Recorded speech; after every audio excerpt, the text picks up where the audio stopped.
Ang nobya ng kuneho. May isang babaeng naninirahan sa gitna ng kagubatan.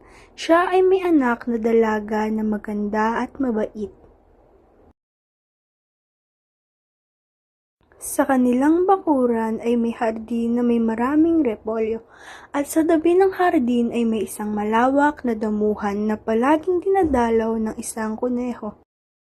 Araw-araw pumupunta ang kuneho sa bakuran at kumakain ng repolyo, kaya't sinabi ng ina sa kanyang anak, "Pumunta ka sa hardin at itaboy mo ang kunehong iyon."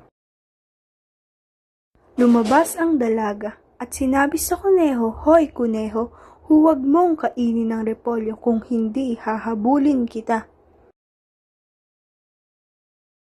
Sumagot